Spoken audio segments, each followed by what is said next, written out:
There was a garage sale in my area, which kind of blew my mind because in my newly minted life as an adult woman, 4th year of college and all, I couldn't remember the last time I'd seen one in my waking life. I started a bucket list filled with some rather plain activities as my newest attempt to fight the creeping depersonalization that plagued me for the last year or so. Once I saw the sale, I immediately added it to my list, then went there, crossed it off. The sale itself was pretty pathetic. Nothing I would ever do a double take for in a store. Nevertheless, I spotted a single cartridge for an N64 game that I hadn't seen before, and wanting to come back with some sort of trophy, I snagged it. The old lady running the show squinted with her glasses on while I held it out in front of her. "Must be Marty's," she said, looking rather confused. $10? Cue that stock cha-ching sound, and off I went home to my half of the apartment that I was sharing with Kelsey. Kelsey, with the fantastic self-discipline, the great diet, the great job, my true foil and polar opposite. I entered. She was in the kitchen, chopping vegetables and measuring her food because being hot was its own full-time job, and I respected it. I lingered for 5 seconds so she knew to ask about my day. "How was your day, Sadie?" she eventually asked. I leaned over the dining table chair and said, "I went to a garage sale." "Uh-huh. Why?" "It was on my bucket list." "Why do you have a bucket list? You're like a baby." "Because, like, life? It's fleeting, and like, the human experience, or whatever." She squinted. "Is it an actual physical list?" "Word doc, mainly," I said back, "and then some scribbles in my notebook." I couldn't tell if she was impressed or confused. "Okay." I thought twice about whether I should flash her the cartridge as proof of purchase, but it didn't seem that she found the venture as impressive as I did, so I opted against it. "Gonna go veg out in my room," I said, skirting off. "Have fun in there," she said. Never liked her saying that all the time. It felt pervy. I closed the door to my bedroom. Sparkling lights hung across the wall to celebrate the arrival of winter. Amidst the cozy hideaway, with too many throw pillows, was the piece de resistance. The small wooden TV stand in the corner, with CRT TV on top and N64 tucked neatly below. Did I ever play it? Nope. Did it make me happy to look at? Yes. My usual special dead-eyed scrolling between the apps while eating Takis and smoking a bowl lasted me about 30 minutes before a familiar dread kicked in. I went to the old TV, cleared off some dust, turned off most of the lights, leaving only the wall one twinkling, and checked to see if the old console, product of an era I just missed and yet still had some bizarre nostalgia for, was set up properly. When all seemed well, I grabbed the cartridge, game titled Covington's Redemption, blew into it once for good measure, and stuck it into the console. Switched it on. After a few seconds of lag, static lines flickering across the screen, indicating something was happening, then, in big blue letters, the title screen appeared. Covington's Redemption. Press start. I pressed the button, and immediately I was met with a presence sitting across the table in a small kitchen. Wrinkled lines marked his face. He had a suit on. Looked like he was a middle-aged man. "What's your name?" he asked. A dialog box appeared for me to type a response. I used the joystick to painfully, slowly select the letters LeBron. I inhaled, smoking with my free hand. "Thank you for visiting me, LeBron." "You are so welcome," I said out loud, taking another puff and coughing. "I can't believe I'm not out shooting threes right now." "Yes, I talked to myself, so sue me." "It appears you're coming to me at a dire time in your life," he continued. "For show." Smoke rings. "Perhaps you came here thinking I could send you on a grand quest." "Word."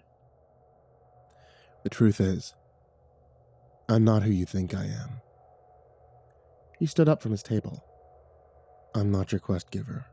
Rather, I'm a lawyer named Larry with psychic powers." I started laughing, here to battle cruelty in this twisted world. "Oh my God. This game is fucking dog shit, I said, beaming. I heard Kelsey's bedroom door close, whether in response to my noise or just a random occurrence, I wasn't sure. And I'm grateful, his dialogue continued, that you followed the spark of curiosity within you, the spark of instinct, for it was the right call. Dramatic pause. For there is something coming after you. And if the fixed course of time isn't disrupted via psychic interference, your life will be taken in 3 days. And I had to be honest, melodramatic suit guy was fun enough, but my TikTok-trained attention span was starting to waver. If you're ready, he went on, I could take you to my vision room so that you could see the gravity of the situation for yourself. I pressed A to continue because I was high enough that cutting him off felt rude. The scene shifted to a dark back room with not much else in it other than a bulletin board. Larry grabbed his head and focused, while a swirling sound effect played. He clenched his face, fingers pressed against his temples, until finally, an image manifested on the board. The photo of another character, a woman. Trail of blood pooling from her mouth, eyes lifeless. This is the condition you'll be found in 3 days, he said. I squinted. My reddened eyes, in tandem with the slowed brain processing power, took a while to digest the image. The girl had a beige, cable-knit sweater, not unlike the one I was wearing. Crescent moon tattoo on her inner wrist, just like mine. Blonde hair, loose, brushed out waves. Huh. Outdated 3D model aside, she looked a lot like me. Like a lot. His dialogue box stayed frozen, awaiting my button press to continue. Putting my pipe on the counter, I grabbed my phone, reread the cartridge's title, Covington's Redemption, and Googled it. No relevant results. I double-checked the spelling, added more words to the search like N64 or video game. Still nothing. I put everything down, rushed to the bathroom, splashed water on my face, stared at my face in the mirror. You're okay. Back to my room, I could feel my heart start to bounce in my chest. I re-grabbed the controller and let his dialogue continue. LeBron, if the site isn't making it clear, you're going to be murdered. I'm just tripping out. To stop the perilous train barreling towards you, it's going to require a few key things, he said. He struck a pose, fist clenched in front of his face. You're going to need to be cunning. The fuck, man, I whispered. A wistful pixelated look off to the side. You're gonna need to be brave. I just need to breathe. And finally, you're going to need to overcome your personal demons. Put them to bed once and for all. He steadied himself. What I suggest first and foremost is... I turned the N64 off. It's a bad trip. I needed to go to bed. So I did.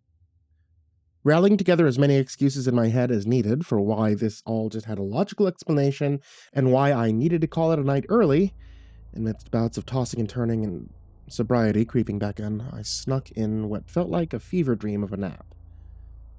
Eyes to the clock. 1 a.m. I rebooted the game. Take 2. Come on, normalcy. I was greeted with that same bulletin board, psychic lawyer man beside, and the image of the deceased girl, except this time, her clothes had changed. It still looked like me, just now dressed in the same jammies and Care Bear sleep shirt that I just put on. Feeling all sorts of fucked up, I finished reading Larry's note this time. What I suggest first and foremost is that you pay close attention to your surroundings over the next 24 hours.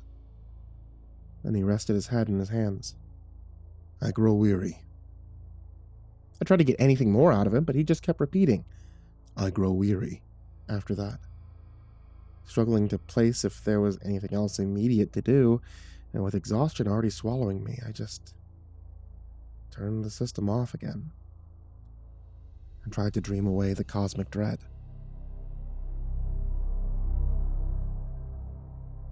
It was the next day, and after some truly terrible sleep, I was back at my university forcing myself into the routine of classes. Clutched in my hand was a small pocketbook for jotting down any noticings, as per the recommendations of one psychic Larry. My eyes shot from mark to mark in the hallway. People, students, with their micro-expressions, laughing at dumb shit or stressed out. I wasn't actually going to die, right? This was all just like, it was a joke or something, right? Sadie! I heard a familiar voice trail behind me, and then Connor fell into step beside me. Longtime friend. Reliable friend. Looked way too much like that nice guy from 13 Reasons Why. Hey, I said. Whoa, he said, looking at my face. What? No, nothing. No, what is it? Oh, it's just that, you look tired. And I know you're not supposed to say that to a woman, so I stopped before I said it. Yeah, the hive mind that is all women. I smiled, shrugged it off. It's fine, just I couldn't sleep. Shortly after, we were in our lecture hall for class. The professor rattled off about concentric zone theory, and I paid attention to my surroundings. Across the room, I spotted Bryson, my ex. My big dumb ex. We locked eyes. We ended on less than cordial terms. He wanted to open our relationship, and I granted him permission. He could sleep with anyone in the world but me. The notebook suddenly opened. I scribbled Bryson, spiteful polyamorous. Connor whispered, sneaking bites of his terrible-looking lunch. I know it's not my place to, give advice, but if you couldn't sleep because you were smoking a lot of pot, then you should monitor that. I mean, I know that it can impact anxiety and motivation, and my eyes fixed on the boyish professor next. Professor Warden. A flicker of eye contact. Given my major, criminology, was his area of expertise, it wasn't a surprise that I'd had multiple classes with him already. My mind flashed to that choice encounter that we once had, making out in the closet in first year during my professor phase. The fun ended when he said, sorry, I can't, not with students, ironically delivered after sticking his tongue down my throat for 20 minutes. It was never brought up again. The memory faded, and I looked at Connor and nodded so he could feel heard while continuing his monologue. Pocket journal reopened. Professor Warden. Scared I'd get him fired 4 years later? I just think, Connor said, that if you tried to go cold turkey for even just 2 weeks, it could really... The hours whipped by without so much of a show for them. And then we were back in the hallway, and I was continuing once again to scan for any hints at the cause of my impending erasure. So, what are you doing after this? He asked me. Probably just gonna hide away in my room. Oh, there's a new bar by Sundale. I was thinking about checking it out. If you wanted to. I'm really, low energy today, Con. Maybe another time. Oh, yeah, for sure, he said. Another time then. We split up. I gave him a wave, and he sheepishly scratched the back of his head and walked away. When he was out of sight, I secured my little notebook again. Connor. Wee bit obsessive? I scratched it out as soon as I finished writing it. Maybe just a bit too puppy dog for that, he was. I was about to close the notebook when I caught something in my peripheral. Someone peeking around the end of the hall, watching me, dressed in all black, hood pulled up over their head. My walk quickened into a run. I rounded the corner and saw... They were gone. I looked behind me, and then around, a little dazed. And then I wrote that down too.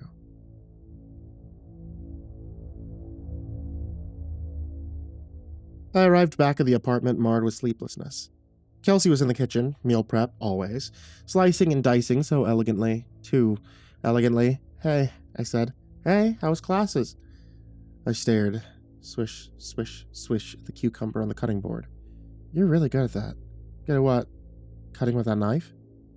Thanks? Where'd you get your training? Subtly left me. Knife training. You mean my 2nd grade level cutting skills? Yeah, I got them by cooking for myself and not door dashing every second meal to my apartment door. Kelsey wasn't having it, so I went to my room and booted up the game. Covington's Redemption title screen. I pressed the start button on my controller. And we were back.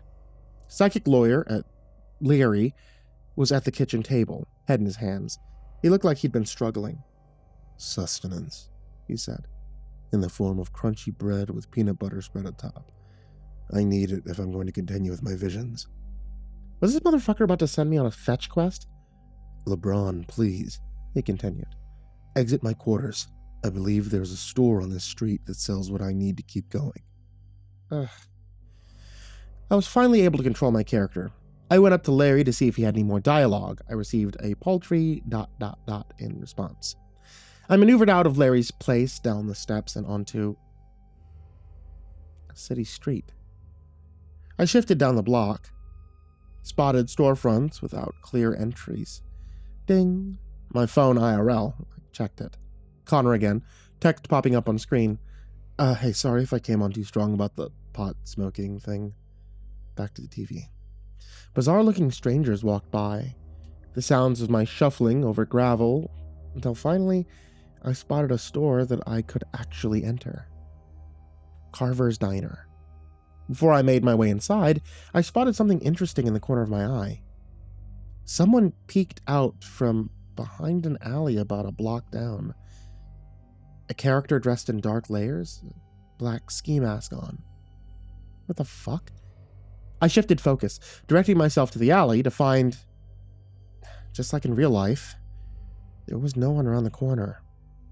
The music in the game started skipping.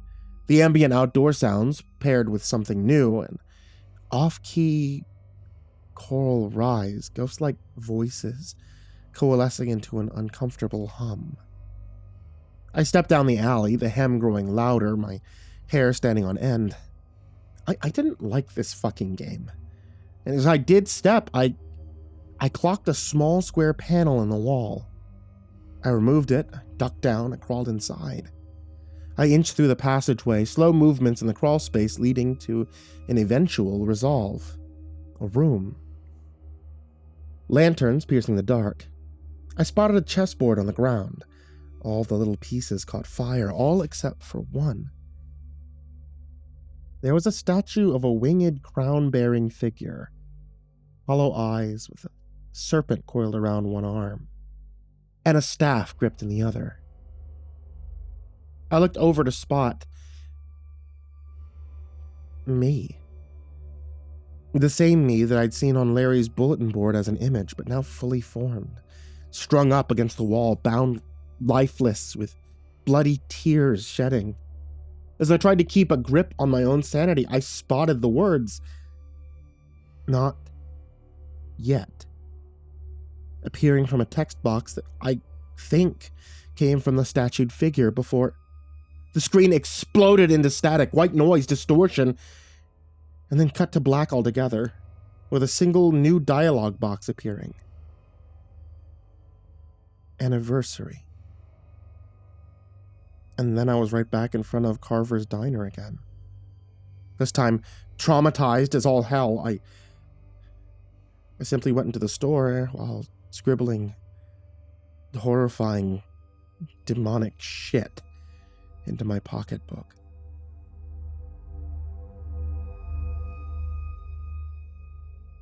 Still in the game, I watched Larry happily chomp down on his peanut butter and toast. It was the one item at Carver's that I had enough in-game cash to purchase. Sighing, I sparked up IRL. Kelsey called me earlier to join her in watching The Girlfriend. I was now in my holing up in my space and ghosting my roommate era. I continued pressing the A button as the psychic lawyer kept biting, new dialogue boxes appearing that simply said, over and over again. "Exceptional," he said, finally done, face flushing like an Animal Crossing character. "Simply exceptional." He wiped his face with his suit sleeve, and then seemingly locked the fuck in. 2 days. I have a little over 2 days now.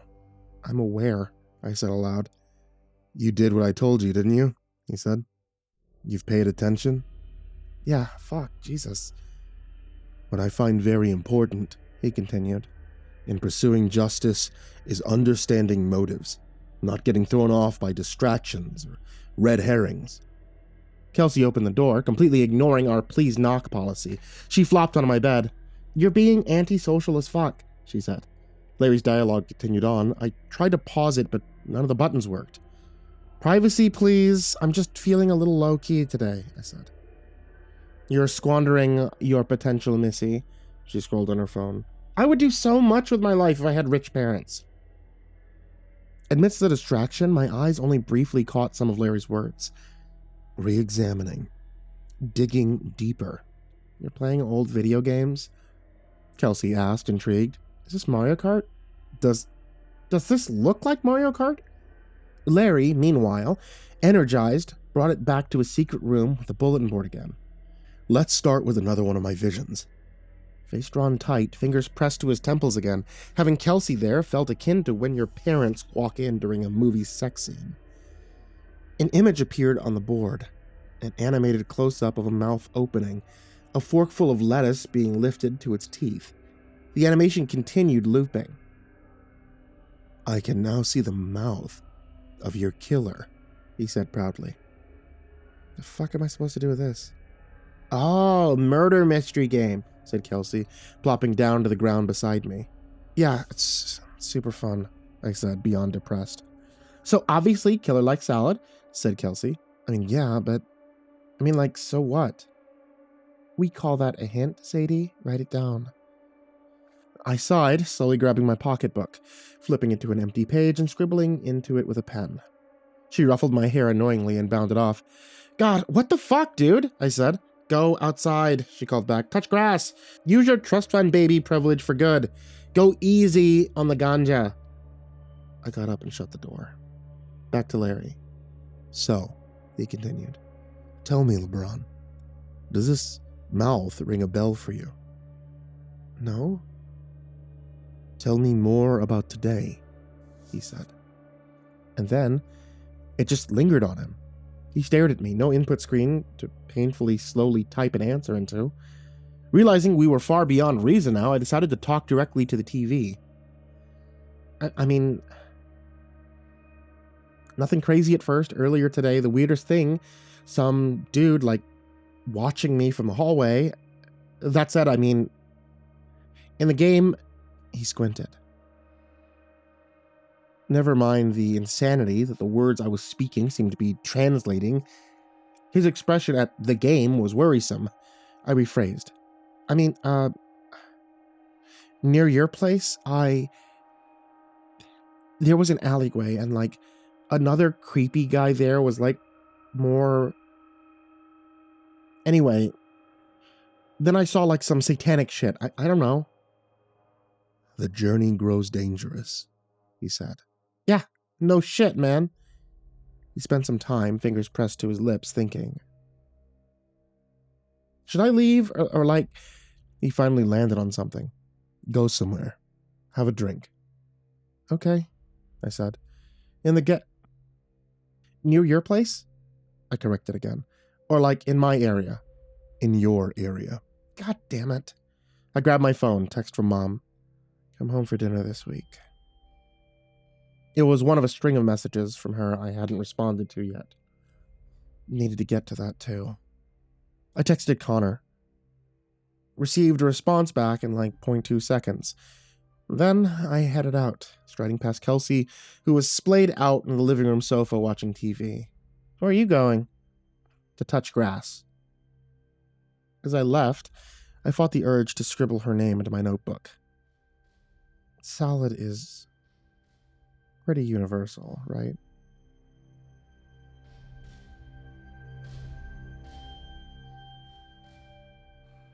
So, what do you think? Asked Connor from across our booth at the bar. Yeah, I mean, it's a bar, so that's cool. It was the place that he had pitched earlier today. He was the only person I knew who'd go out with me on a Wednesday night on short notice. They've got this, really cool cocktail. He flipped the page. I was thinking of trying it later. A server came by with our drinks. He smiled as she put them down. She left. I took a sip of the blue buck that he'd offered me before I got here. He knew my favorite, and I handed it to him. So, he continued as my eyes flitted from patrons to barkeep, paying attention, as always. You don't usually come out with me. I smiled. I just needed like air, I think. Air and ambience. Didn't feel, I don't know, safe doing it alone. So you feel safe with me? He said, almost lighting up. and yeah, I said, dodging. Just wanting to try a new place out. You know, people watch maybe. If that makes sense. More darting in my eyes. I tried to keep it subtle while cursing my 64-bit lawyer for putting me into this awkward situation. Silence. So, I'm worried about you. I'm fine. Please stop. Not about the weed smoking. I'll drop that. Thank you. But how you don't ever, like, you know, talk about, like, I swallowed. He continued. And I'm sorry for even bringing it up, but we're friends, and I mean, we never discuss it, but I can tell it's weighing on you. It's not weighing on me. Your sister. Like, that's so, it's just the fact that you're trying to find yourself again, and I did say ambient night. It's fucked up. You know what happened to her? I just want you to know that I'm here for you as you try to, you know, move forward. Thanks, Connor, truly. I'm gonna go piss. I saw his expression shift as I got up and headed for the ladies' room. Inside, I felt my heart race a bit. I didn't need this right now. I steadied my breathing in front of the mirror. A memory flashed across my eyes. Waking up late to missed calls from everyone in my family. I was supposed to be with her that night. I left the bathroom. I spotted Connor still goofily cycling through the cocktails menu. My attention shifted to the bar's back area, past the mostly empty kitchen, where I saw another person in a ski mask, dressed in all black, peering through the back door that led outside, eyes fixed on me. Beyond the stirring mix of sensations within me, fear, my heart sinking, anxiety pounding, came something a little different. Anger. I rushed towards the figure, blitzing past confused restaurant workers and kicking the door into the back alley, only to see not one, but two masked people sprinting away, far out of reach. I caught my breath, looked down, and saw something that might have fallen from one of their pockets. A small totem carved from black stone, no bigger than a thumb. Wings folded tight around its body, a serpent coiled along one side, looking a bit like the strange statue I'd seen in the game. I pocketed it, still reeling. Connor showed up behind me. Sadie, what are you doing back here? Nothing. I needed some air. I'm not feeling that great. Sorry, you know, for mentioning it. It's fine. I'm guessing that you wanted to go home. Yeah.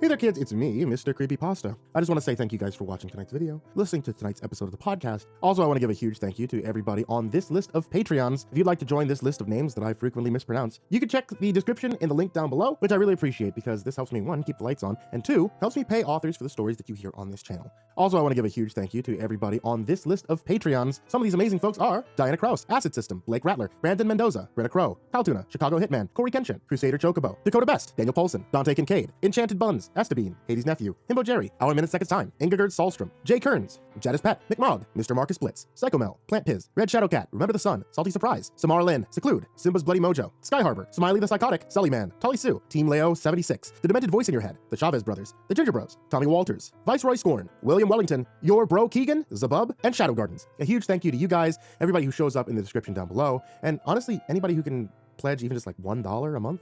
You guys are absolutely amazing. I cannot continue doing this channel without you, and your support means the world to me. And that goes to everybody, not just on Patreon, but honestly just you guys out there who just subscribe, those guys out there who are just listening or putting on the nonstop radio live stream while it's running in their sleep. I appreciate you guys greatly, especially during this kind of rough time for me.